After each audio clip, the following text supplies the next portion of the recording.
refuse to not be first. Do we do enough? Well, I never shut up about it. It must have been about 16, 17. We nicked their guilt rings. Right, the bouncers guilt ring. This is no good for me. That's the reality.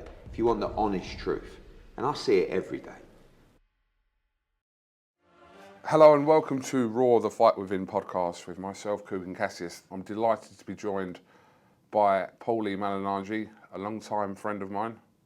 How are you, Paulie, first of all? Kugan, first of all, I'm good. But you've had this podcast for seasons, and this is only my first time on it? It's the first... Where we been over here? We've had five. So you have five? Yeah. We're in the sixth. I have not yet been on this podcast. But you're headlining... I'm headlining the sixth. All right. I haven't seen you. Well, technically, I'm starting off the show. I'm kicking off the show. Technically, I'm on the undercard then, because I'm kicking it off. No, you're definitely not an undercard on this. I'm kicking off the show. No, because now we've set the bar with you, and now I've got to find names kind of similar to you. Or All right. Yeah. All right, but it took 5 seasons. I haven't seen you, though. I know. I've seen you I've seen you at shows. I got put at the pay no mind list in England. So they Oh, you made me feel really bad. They banned me from these waters for a while. We don't need to. Well, we don't need to go that right away. But first of all, how are you, sir? I'm good, man. I'm good, Kugan. How are you? Yeah, all good. Always good to see my man Cougs. You know what I'm saying? We're back. We're in the spotlight. The light is good. Am I still on the camera? I'm Yeah, good, right? yeah. It's solely on you. Contenders giving me these Godfather T-shirts. You know, it's the Godfather line for the Godfather myself. You know, so I got this was a Luca Brasi fish market. You ever Was seen it? Yeah, of course. You know Luca yeah. Brasi is? Yeah, of course. Well, this is the fish market that they ended up in. Sleeping with the fishes. Yeah. This contender shirt talks about the Luca Brasi fish market. Okay. So you might be able to buy a pound of Luca Brasi if you go to that fish market. Wow. Okay. Yeah. Anyway, Paulie, we're going to start kind of relatively easy-ish into this, and we'll see how we get on. So, actually, we're not going to start easy into this at all. This is actually this is like some of these questions I've changed for this season. Oh. So, the previous seasons were like too focused on fighters and people in boxing talking about boxing, which is what I do anyway. So. Yeah. The whole idea around this is probably something I should explain to you beforehand. Sure. But it's to kind of talk away from boxing because you do that 24/7. I mean, sure. you get sick to death of it. So we're going to try and kind of move it a little bit away from boxing. Personally. All right. I like talking about football. Yeah? Soccer? Yeah, well, calcio in Italian. Okay. You know? I'm a big Serie A fan. Big Serie A fan. Maybe we'll come on to you guys are killing me. The Premier League is killing my Serie A. You guys got too much money over here. Nobody goes plays in Serie A anymore. When I was a kid, everybody played in Serie A. You guys are killing me, this Premier League, with all this money. Yeah. Buying all the good players. Are you talking about Saudi? What? I'm talking about, the Premier League in general. Saudi too. That's true. Saudi too. But the Premier League is basically the Super League at this point, you know? But yeah, Saudi's starting to rob them over there too. I don't know what that's going to. I don't know what's even going to come of that. Don't even get me started on that. Okay. Listen, this is going to be a very interesting podcast. Anyway, Paulie, if there was one thing that you could change about your life, in your life right now, what would it be? And I only have like 5 seconds to think about that. That's tough. You can think about that as long as you want. That's wild, bro. I mean, that's only one thing. One thing you can change right now. Man, that's to crazy. this day, to this point. That's crazy. I would change. Man, I don't know. What would I change right now? I don't know. I would. You know what? Maybe be a better person than I am. You know what I mean? Like I'm telling you, I'm kind of tranquil right now. I don't know if I want to change too many things right now. Maybe be a better person. I gotta be a better person. I'm sometimes a little bit too offensive. I'm sometimes a little bit too in your face with stuff. I gotta try to be a better person. But it's not. I mean, trying is not doing. But if I could change that, I would maybe change that. I don't know if that would make me less interesting. But because I mean, at this point in my life, I kind of like the tranquil life that I have, man. I don't know if I would change too much. But yeah, maybe. It's quite a broad concept to say, I want to be a better person. It's like... Yeah, well, I mean, like... I said this is going to start easy. Yeah, it really isn't. It's because I've changed this format, that's all. No, it's all right, cool. This is, you're always throwing in the subtle questions there. I mean, I guess everybody's vision of what a better person is different, right? I mean... For me, just be better to those around me that I love and love me, I mean, I don't have to be a better person to the whole world. It's impossible, right? I mean, you don't even know the whole world. But, I mean, in terms of changing, I like my private, tranquil life right now. To be honest with you, I'm, maybe it's funny because people say they haven't been in the limelight as much, but I actually work too much. I think I maybe do a little bit less work and make more time for people, the people that are there for me. You know what I'm saying? I work with a lot of companies, man. You know what I mean? Maybe not the major companies anymore, but I work with a lot of companies. So I'm always kind of on the road. Maybe less time on the road. That's what I would do. Less time on the road. Less time on the road. Okay. I know it wasn't as interesting as maybe some guys would give you. If you gave me this question 10 years ago, you'd have got something crazy. But That's all right. I still don't know how this podcast is going to go, to be fair. Okay, look, this is going to be difficult for you to answer. It might be difficult, and I'm very always interested when I ask people on this podcast this question. If you hadn't got into the business of boxing, what do you think you'd be doing right now, if you're being honest? well, right now, I'd probably be a retired porn star. Right now, you get a little older, and if I hadn't gotten to the business at that point in my life with the way things were going, I probably would have got into porn. And then after that, I'd be retiring right now because Are you being serious? Yeah. hell yeah. Oh yeah. Okay. No, I didn't know whether you was. Yeah. Oh yeah, no. To be honest, I'm not being serious. Oh. I don't know how it would have played out. I don't know how it would have played out. I might have tried my hand at it. Don't get me wrong. I've got friends that are porn stars, so I've got I would have tried my hand at it. You could have kept that going for a little bit longer. I Yeah. was like sold on it. My boy, but it's funny because I have one of my close friends. He's from Italy, Romeo Mancini.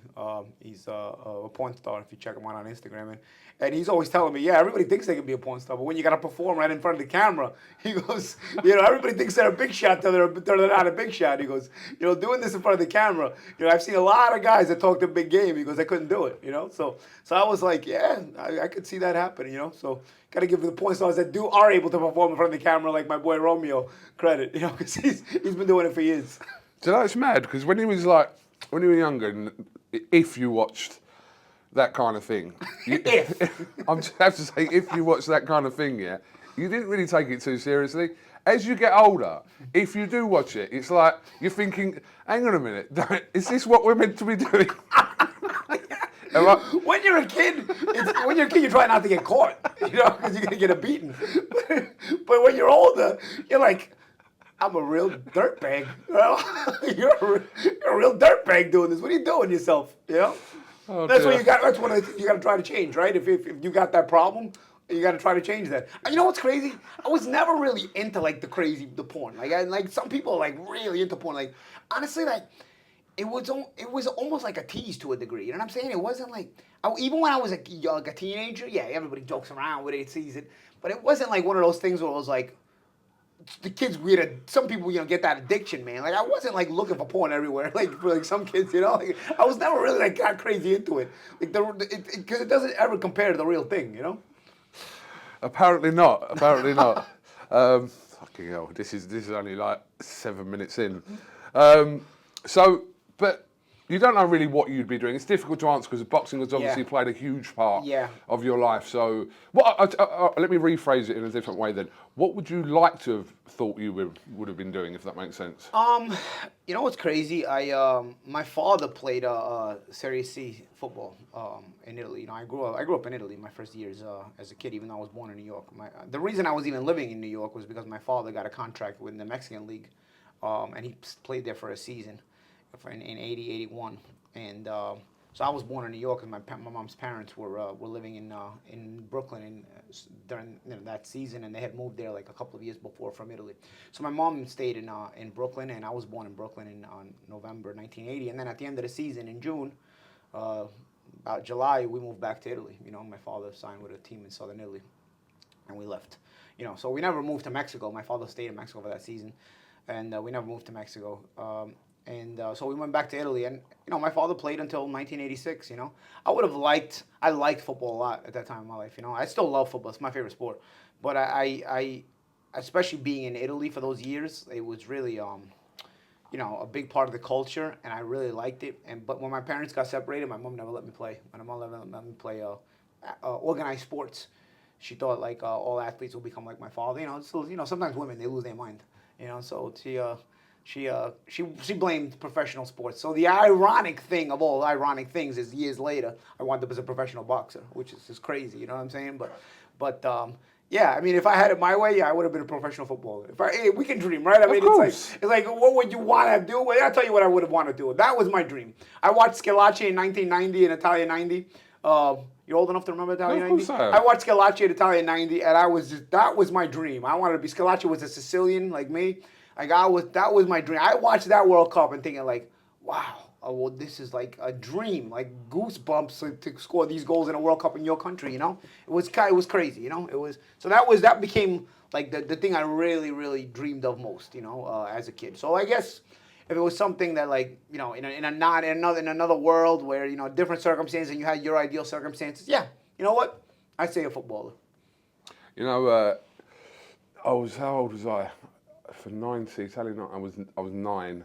So Me too. yeah. Same thing. So the first real World Cup was '94. That's the one I remember 90. everything from. And your team from '94, Yeah. like with Italy, Baggio and yeah. them guys. You know what's funny? I was 9 in 90, but the World Cup that I didn't watch like in full was 86. I can remember 86. I lived in Italy. And that was one where I didn't follow it, but I kind of watched it. I can remember Italy get eliminated by France and my father flipping out in Sicily, in the house, like flipping, like banging on the wall, like flipping out, And then, France was the team that eliminated. I can remember that game. I can remember that day. Yeah. But as far as following the whole World Cup, I followed the whole World Cup in 90. I watched almost every game. Yeah. And for you, it was 94. So you weren't as mature as me at 9 years old then Cougs, Because at 9 years old, I was watching every World Cup game. I was just starting to in watch the 90 football World at Cup. 9. How'd you do it in 94 then? Because England wasn't even in the World Cup in 94. No, I know. That must have been madly Do you disappointing. know who I followed in '94? Generally, who I wanted to win? Sweden. Sweden had a great team in '94. Sweden had a pretty good team, yeah. Very good With, team in '94. Larson and Thomas Brolin. And Kenneth Anderson. Kenneth Anderson, Yeah. Martin Darling, Yeah, Stefan Schwartz. Darling, yeah. No, that was a good team. We had Brolin and Ravelli, the goalkeeper. Yeah. Ravelli, there was a character. Yeah. I followed Sweden more so in that World Cup. And they were in Brazil's group. That World they Cup. were, They drew with Brazil and they lost in the semis with Brazil. Yeah, pretty interesting. Oh, do you remember the first ever fight you got into as a kid, as a child? Yeah, I do. This sounds very specific. Yeah. No, I do. It was I just moved here from Italy. I didn't speak English, and well, not here. We're in England right now, but I moved to New York from Italy, and I didn't speak English. I was in first grade. I didn't speak any English, and my mom gave me this. I'll set up the story for you. My mom bought me this lunchbox because in Italy, we didn't have these lunch boxes. We only had half a day because I had gone to kindergarten in Italy, and in first grade, now you got the full day, but I'm going in America in first grade, and I don't know how to speak the language. So my mom's got to buy me this lunchbox. And everybody, it was like the cool thing to get the cool lunchbox back then. I don't know if you guys had it in England, but, remember the cool lunchboxes? Were they plastic? They were, some were metal and some were plastic, yeah. Some were like tin kind of metal, but they were like, had cool like cartoons on them or paintings or characters. And for me, I'm telling my mom, I got to get a lunchbox, like these kids have lunchboxes and you got to get a cool one, So what does my mom go and do? We got no money, mind you. My father left us. So what do we got to do? My mom gets a secondhand lunchbox. It's Cabbage Patch Kids. Remember Cabbage Patch Kids? So I got the worst lunchbox. Like, you got kids with Batman, Superman, the Incredible Hulk, Spider-Man, all this stuff. And I've got a lunchbox for the Cabbage Patch Kids, which is kind of like girly. So I'm telling my mom, Ma, they're telling me it's girls at school. Like, this is for girls. And she's like, no. Do they used to look like this? Because this is ones that we used to have. Yeah, kind of like that. Yeah, exactly like that. Yeah, but some were With a tin little and some were flask. plastic. Yeah, and some were tin and some were plastic. Yeah. With the flask, exactly. So, and so we had my mom, I'm telling Ma, these Cabbage Patch Kids are for girls, and my mom doesn't speak English as well, so she's telling me, nah, it's for guys. Look, because they had the lettuce Cabbage Patch Kids, they had like the regular Cabbage Patch Kids for the girls, and the lettuce Cabbage Patch Kids were the guys. Honestly, wasn't really into Cabbage Patch Kids, so for me it was all girls, and it was like, and I was like getting mad at her, and she was like, nah, that's your lunchbox, that's it. So I gotta go to lunch at school every day with this Cabbage Patch Kids lunchbox, and I remember, I get made fun of with it, But I don't understand half the things these kids are saying because I don't understand the language anyway. But I can tell they're making fun of me, So this kid, one time after lunchtime, this kid, we're going up the stairs because the cafeteria was on the first floor. We're going up the stairs, and I got my lunchbox.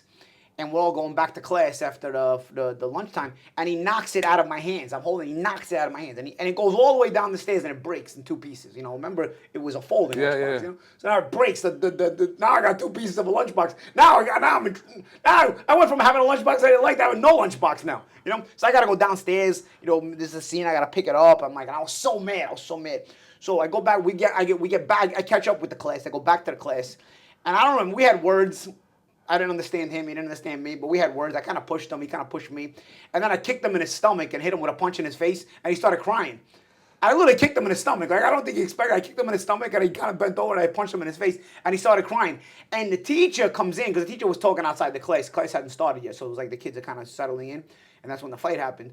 The teacher comes into the class. I still remember her name, Mrs. Moore, in PS 200 in Brooklyn, on Bath Avenue in Brooklyn. And she comes in, and I don't understand how to explain myself. She just sees this kid crying, and I hit him. And I don't understand how to speak the language yet. So I'm trying to tell her that he broke my lunchbox and this is why I had to do what I did. And I don't understand how to tell her this. And she's yelling at me. And I started crying myself. So we got him crying, me crying, and I got in trouble. And that was it. That was my first fight. You remember it very well. Yeah. It was a traumatizing experience, Cougs. I mean, it was kind of traumatizing. How old were you? I was 5 turning 6. You know? Okay. Good memory for that. Jesus. Paulie, talk to me about a time, or tell me about a time that you felt, again, nothing to do with boxing, but you felt as though you were fighting a losing battle in your life. In boxing or in not in boxing? Not in boxing. I just felt like at a certain point in my life when my parents split and my mom got remarried, there was a little bit of a turbulent time there. There was a little bit of, my mom is still with her husband today and I get along with him. It's, bygones are bygones. But there was a moment in time where it was very tough. It was very tough. It was a very abusive relationship inside the house. My mom got hit, me and my brother got hit, and it was like, a little bit abusive. And it was like, it felt like there was no way out of that for a few years. It was like, there was a moment in time where probably a good 5-year period where it was like, I don't know what's gonna come of this, and I was acting out in school. I wasn't getting good grades in school. I was acting. It was just affecting me in all other facets of life, and it was in the end. I mean, I found boxing due to the domino effect of all this, which ended up becoming a positive. But I don't think I would have become a professional boxer if not for this domino effect that started with this situation. Probably started with my father leaving first, but. I mean, I think that was probably a moment where, you don't have boxing, you don't have anything, and you're wondering what is going to come of this, because I didn't know what was going to come of it. So it was probably that time I felt like there was a moment where, that was a time where I wasn't really happy. My self-esteem was kind of dipping, and I didn't really,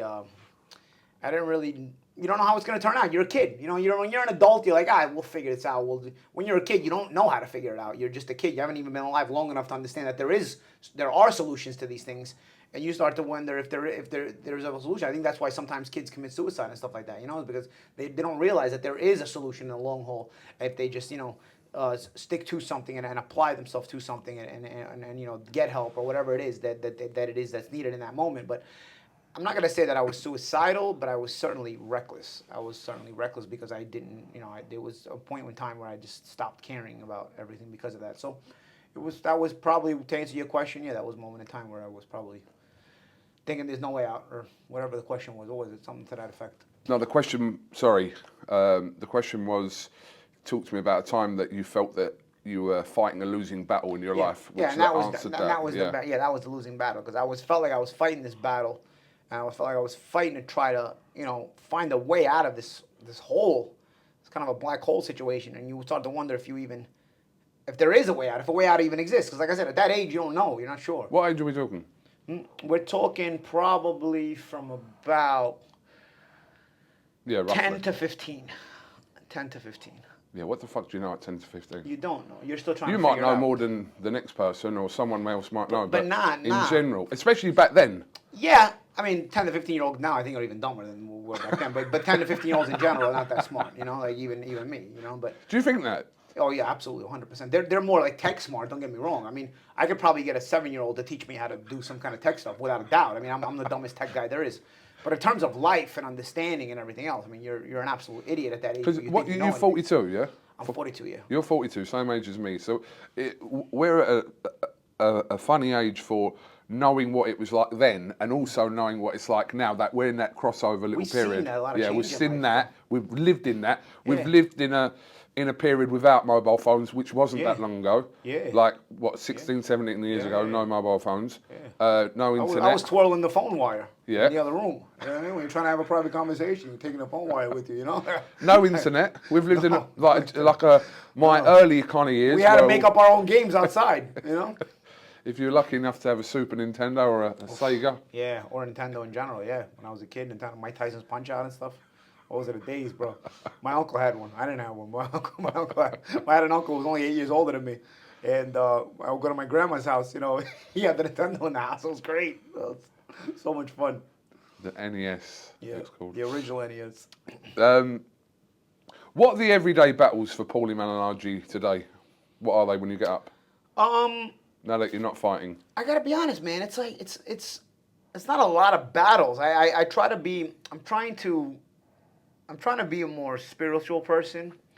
It's not easy because I guess everybody's vision or version of spirituality is a little bit different. But I'm trying to. So I see world conditions.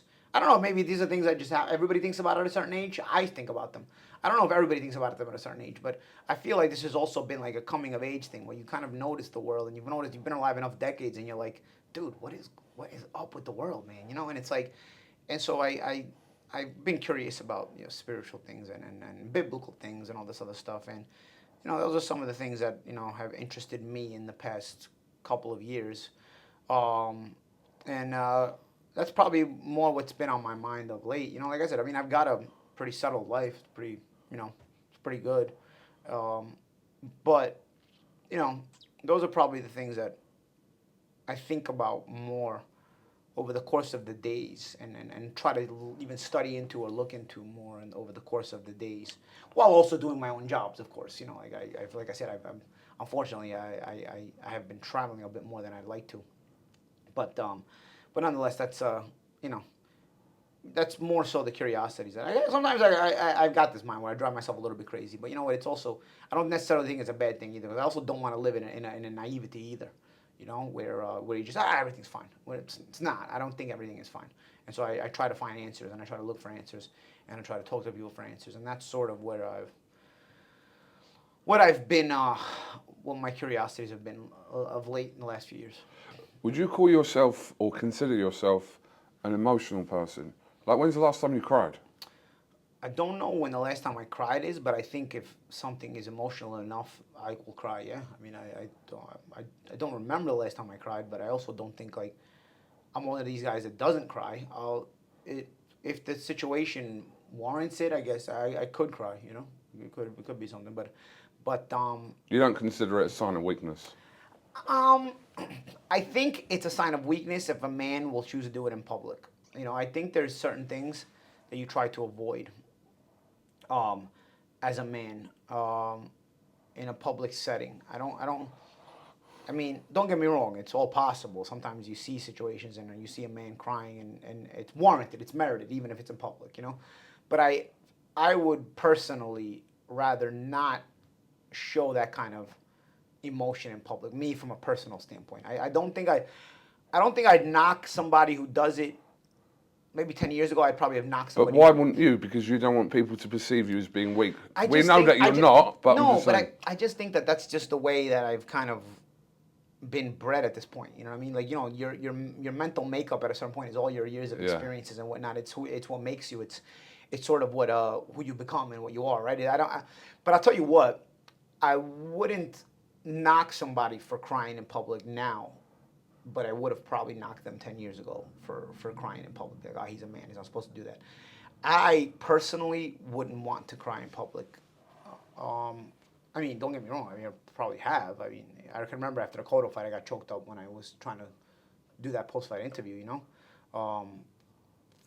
But even at the Hatton fight, I was kind of sad, actually, But those moments, there's nothing you can do about. Yeah. I mean, you talk about in the moment. That's really the moment. The Hatton fight, I had a good cry in the dressing room, but in the ring, I was kind of cracking up a little bit, But like my voice was cracking a little bit. But I remember I had a good cry in the locker room, in the dressing room. But I think overall, yeah, I always try to do that, like in my private spot. Like I remember getting to the dressing room and just needing to cry after the Hatton fight, But I was trying to like hold it together before that, It was just mentally just distraught for that, Even the Cotto fight to a degree. But like I said, I mean, I think today I wouldn't I still would always try not to do that publicly. I don't know. It's just something that makes me, it's just my personal, the way I am. But I don't think I'd look down on somebody for crying in public today like I would like 10 years ago. You know, I think you'd, I think there's an understanding I've kind of grown to understand with that, and maybe not with myself because I'm a stubborn person, but I think with others maybe, yeah. I'm not asking about a regret here. I'm asking if you could go back and handle any situation in your life differently, what would it have been and why? Oof. I mean, there are certain things in my boxing career I might change, but I don't want to really make it about my boxing career because ultimately, when you realize that boxing is just a piece of your life in the overall scheme, right? So there's got to be something more different. I think I would have probably tried to. I would have probably, if I would have to say one thing right now in this moment, I'm thinking, because I'm also from England, I'm going to Sicily to see my father, right? So I would probably be that. I would have probably tried harder to have my mom put me back in contact with my father when we have those problems with her husband at the time, you know. But instead, I was trying to make her happy and say, I took your side in this whole divorce thing, and I don't want to see him because he left, you know. And he went back to Italy. We were in America. But I think now that I have a relationship with my father and have a relationship with my mom, you know, and then have good relationships with both, probably in that moment, I would have probably looked to, you know, create that relationship a little bit better through my childhood, because you lose key years. You lose key years there, you know. Those are developmental years, you know. I mean, all's well that ends well. I feel like for all intents and purposes, it's ending pretty well. I'm doing okay, but yeah, I mean, that might be something that, you know, I would have probably wanted to change. I don't want to talk about what I would change in boxing. There's probably several things I change in boxing. That's a different podcast altogether. Yeah, that's a different podcast altogether. Exactly. Who would you say has been outside of boxing? Who's been the biggest influence on your life? My grandfather. I think my grandfather has been a big influence. When I got kicked out of my mom's house, I was living with my grandparents, who were very hard on me. You know, it's funny because grandparents are cool with you when you go visit them, but when you got to go back and live with them, you find out what your parents are talking about when they say, "Oh, they were so strict before." Because you're thinking like, they weren't strict. What are you talking about? But when you live with them, it's a little bit different because they kind of raised everybody already. They don't want to have another one that they got to raise. Like, what's going on over here? You know. But they, you know, my grandparents lovingly took me in, but it was like, all right, dude, you want to act up? Now you're going to be under our real rules, not the rules you have when you come and visit. And I'll tell you what, I still was acting out. It was crazy because especially that first year I was with my grandparents, I was still flipping out and acting out and, you know, running amok. But there's a thing, you know, sometimes people give you an example by just the way they act, you know. You won't listen to them when they talk to you, but you'll still observe them. And my grandfather's actions every single day, going to work, no matter how he felt, no matter how much he slept, no matter how hard the day's work, no matter how hard the day's work was before, the alarm would go off, he'd be up, ready, going to work every single day. And I can remember I slept on my grandparents' couch, and my grandparents' bedroom was right next on the other side of the wall. You know, it was on the other side of the living room. You know, so I was just on the couch. I didn't have a bed because I was, you know, my uncles. I had two uncles that were still living there that are still young. You know, older than me but younger, and I remember thinking to myself, man, every day I wake up because he's got to wake up because he comes out of the door like making mess, boom, boom, boom, you know, like he didn't care if I was sleeping. He's got to get up and go to work. But I remember thinking every single day, I'm like, man, this guy is nuts. He gets up every single day and goes to work. Like, I got to go to school in a few hours, and I like take my time. I show up late, or I don't show up at all, or I pretend to show up or whatever. This guy's like bang on it every day, every single day. The whole time I'm sleeping on that couch, there wasn't a day. Bang, bang, bang. And I remember thinking, no matter how he felt, no matter what he was, no matter what his mood was, no matter if he was sick, no matter, this guy, he's born in 1937, so he's like different mentality, right? And I remember at a certain point thinking to myself, that's what a man is supposed to do. Like, that's what a man is supposed to be. Like, this is like, you know, look at what my family has because of this guy. Like, he showed up from Italy, you know, and now they own this 6-family house, and, you know, he's going to work every day, and he's provided, and all my uncles and my mom are married off, and, you know, or not, well, not all of them were married off at the time, but some of them were married off, some of them have kids, and he has grandkids, and, you know, you just build up on that. and you still like keep a consistency, right? And I remember thinking to myself, man, that's the way you're supposed to be, man. That's the way you're supposed to be if you want to build a foundation for yourself and for those you love, right?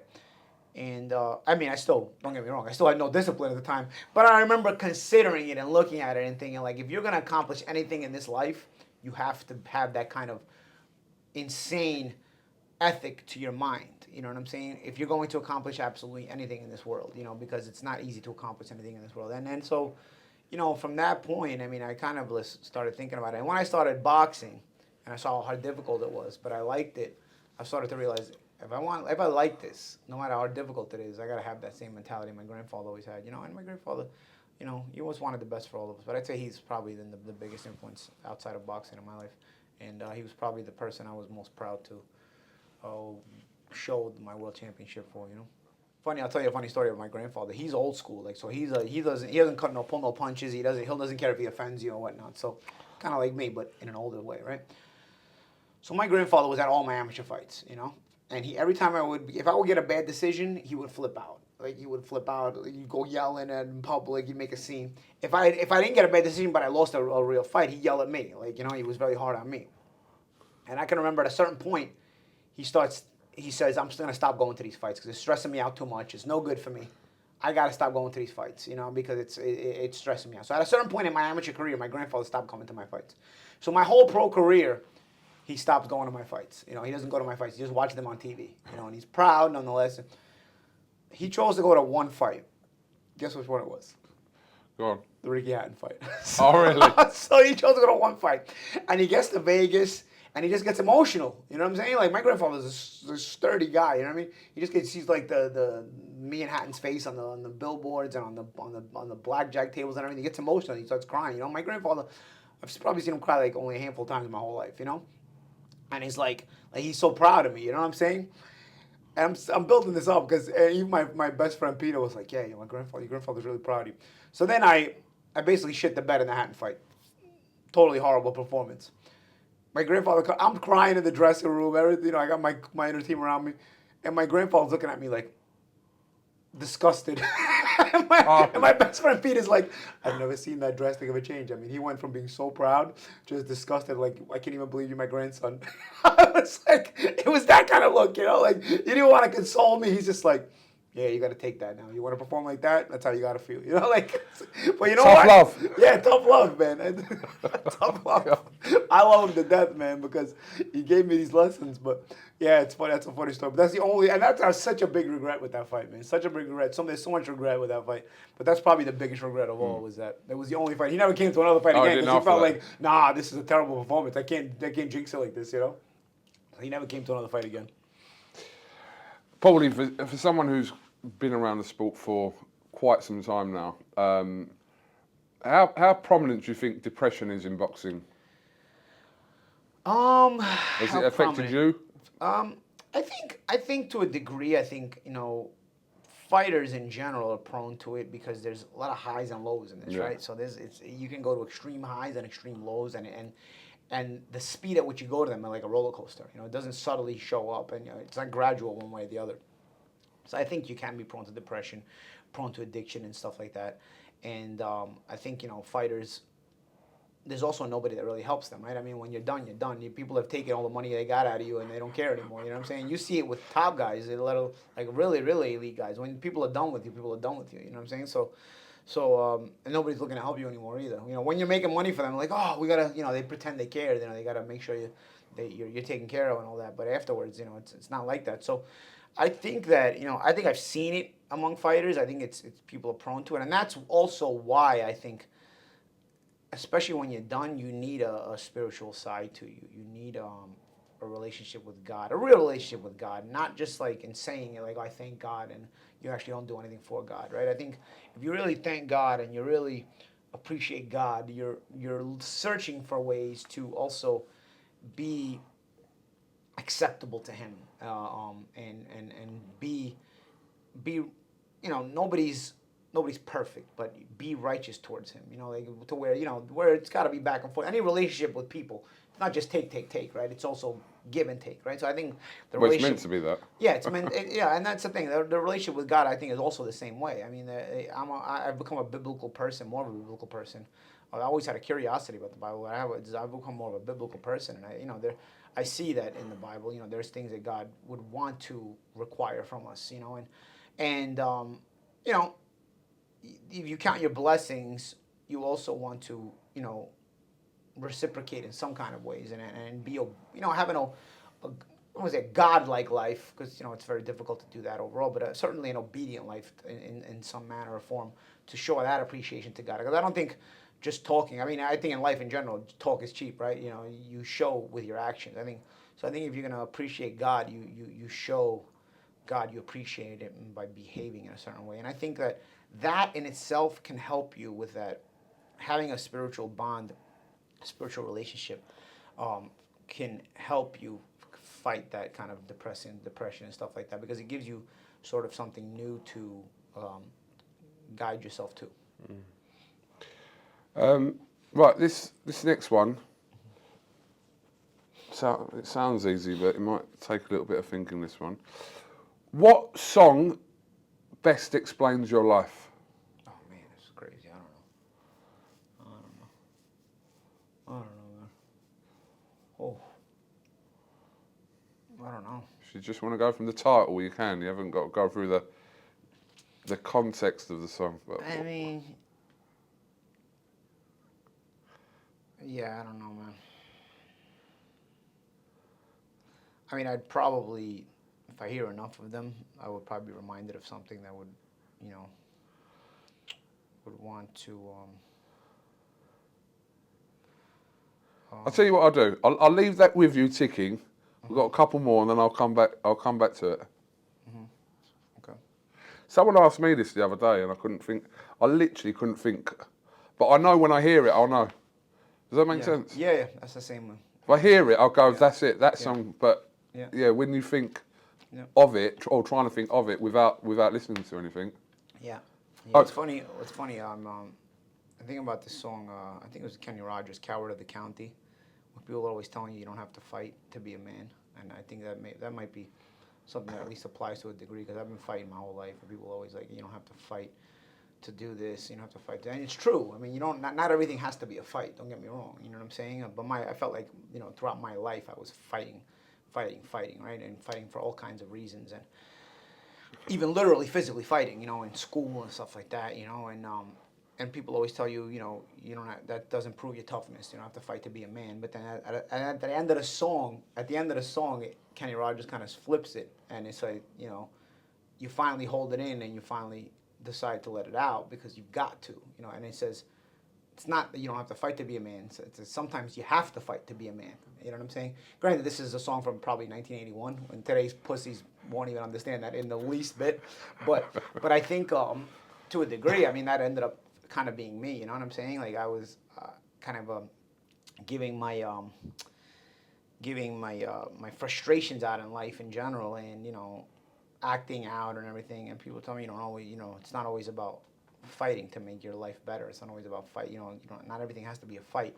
And don't get me wrong, bro. I didn't win all my fights because I was small. You know what I'm saying? But you're fighting, and in the end, what ends up happening, I kind of became a man through my boxing career. You know what I'm saying? It matured me and it became better. So I don't know. Maybe off the top of my head, Kenny Rogers. I don't know. I forget the name of the song, but it's called "Coward of the County." Actually, it's called "Coward of the County" by Kenny Rogers. I think the story it tells in and of itself, to a degree, can sort of apply to me. Where I kind of had to learn to, make fighting a part of my life, but kind of hone it in a way where, it made me into a man. Because obviously too much fighting in the wrong places. I'm not advocating for that, but I think that would be, that's a song. "Coward of the County" by Kenny Rogers. All right, okay. I haven't heard the song, but when we get off this, I'll have to give it a listen now, obviously. You're 42 now. If you could go back in time now and speak to a 21-year-old Paulie Malingnaggii, what would you say? I don't think I'd change anything, because I think all the lessons I learned through that, good and bad, Yeah. shaped me. I think if you forewarn me for anything, you're gonna eliminate that ignorant passion that I had. Yeah. You know, I was very ignorantly passionate at 21 years old. Like, I was like, I had all my dreams in front of me. I was like, I didn't know the politics of anything yet. It was just strictly like, if I'm good, this is gonna be great. You know what I'm saying? So I wouldn't want to ruin that for me. I wouldn't want to ruin that for me, because then I wouldn't be where I am today. Because it was having that mentality would eventually create the things I achieved, regardless of the politics, regardless of anything else, regardless of the negativity that I might have gone through in the process. I wouldn't have been able to get over it. I wouldn't have got over it because I would have already known in the back of my head, this is this, or this is this. Ignorance is bliss. That saying actually exists for a reason, because it has to be bliss to a degree, you know. But then you mature at the right time.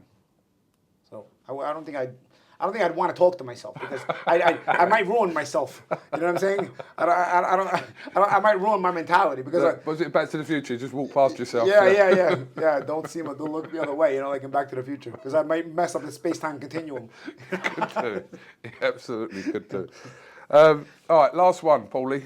It's been really good actually, because I know we've done so many interviews over the years, but it's always over the same shit. Who's going to win this fight? Yeah. What do you think of that fight? What do you think? Do you know? It's always been the same thing. Well, there's always new fights coming, Cook. So it's What's always a new that? conversation. I know, but this is the conversation all the time, and sometimes it's like, I know you guys, like, you get like pestered, like even where we're at now.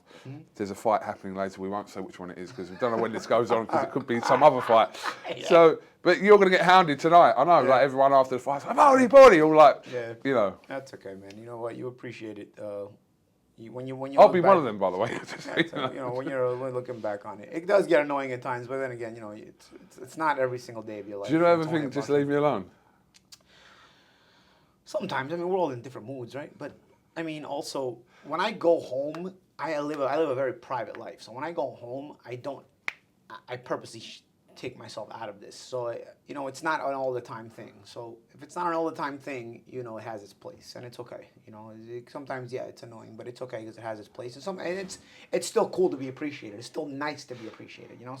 So you may have that, you know, some people have that arrogant, like, oh, it's so annoying, but, you know, appreciate the fact that you're being appreciated, you know? And like I said, I have enough private time, because I live a very private life. I have enough of my time in my private life where I don't deal with this. So everything has a balance. I've tried to create that balance in my life. I remember after the Mayweather-McGregor fight, and I saw you in the MGM in the food court. Yeah. And it was about 4 o'clock in the morning. And what I said to you was, I said, can we do something in the morning? And you're like, let's just do it now. And I didn't have my camera, so I just got my phone out. It's like 4 o'clock in the morning. And I was like, this guy's like trying to eat his food. I was thinking to myself, I know you, but he's trying to eat his food. And I'm like, I'd rather get it out of the way. yeah, that's you know what I mean? it's like, By the time, in the morning, I'm trying to get out of there. You know? I don't want to let's stop. do it now. Yeah, roll it. Let's do it now. Yeah. But I was just thinking, I'm pestering this man at like 4 o'clock in the morning. All he wants to eat is he's like. But you know what? With you, me and you, it's all good. Cool. Right, last one before we end. Answer this however you perceive this. Paulie, what drives that fight within you? What is it still that get up and go in the morning? You're not fighting anymore, but what still drives that fight within you? I think, you know, the goal I had in the beginning was always to not wind up where I started. You know, a lot of fighters do. A lot of fighters wind up where they started, and even worse, actually. You know, because if you're where you started as a teenager, as an adult, you're actually in a worse position. You know what I'm saying? Because now you're an adult, you have less time to fix it. You know, so the goal was always to not wind up back where I started. But now I realize that as I'm at this age, winding back, if anybody winds up back where they started at this age, you're in a much worse position than I thought at that time. You know, at that time, winding up where you started is bad, but you're at that age. You know, you wind up where you started at that age, but you're in your 40s, you had a real problem. You know, and it's a lot of fighters who wind up where they started. And that was always my goal to, you know, try to achieve greatness, try to, you know, do my best and, you know, enjoy the ride, because the ride is super cool. But at the same time, also be smart about everything and try not to wind up back where you started, you know, because that would be the ultimate nightmare. You fight here, you're doing all this fighting to better yourself, better your life, and then you wind up back where you started. That was like the ultimate nightmare for me, you know, and I'd seen enough guys in the gym that had been there. So that was always the motivation. I think that continues to be the motivation. But also, like I said, the other motivation is there's a spiritual side of me that I'm trying to sort of cultivate, inculcate a little bit more in my life, and that is very important to me as well, especially as I observe things in the world, So I think those are the two things that probably motivate me most at this point, And of course, within those two things, by a product of those two goals, those two things in my mind, those around me that I love benefit as well. Because, people might say, oh, well, your goal is not the people you love. Well, automatically, if I'm paying attention to the two things I just mentioned, I can also give the best to the people I love, and so that automatically is a byproduct of that as well. So those are probably the things that motivate me the most. Okay, Mr. Malignaggi, thank you very much for coming on Raw the Fight Within podcast. It's been my first appearance, dude. Long time coming, Kugan. It is. I've only been doing this for a year. And it's not been that long. So you got a lot of seasons, but it's only. We've had like 12 per season, so we've done like 60 episodes. All right. You're like probably. Are you in the top 10 of the biggest names on there? I'd say. Possibly. Maybe outside. I'd say you're in the top 5. To be fair. All right. We're doing good. Friend-wise, top 3. All definitely. right. That's what I like. That's what I like to hear. All right, Paulie Malignaggi, thank you very much, guys. Thank you very much for listening or watching. We'll catch you next week. Make sure you comment, like, and subscribe. We are out. Because I refuse to not be first. Do we do enough? Well, I never shut up about it. It must have been about 16, 17. We nicked their guilt rings. Right, the bouncer's guilt ring. This is no good for me. That's the reality. If you want the honest truth, and I see it every day,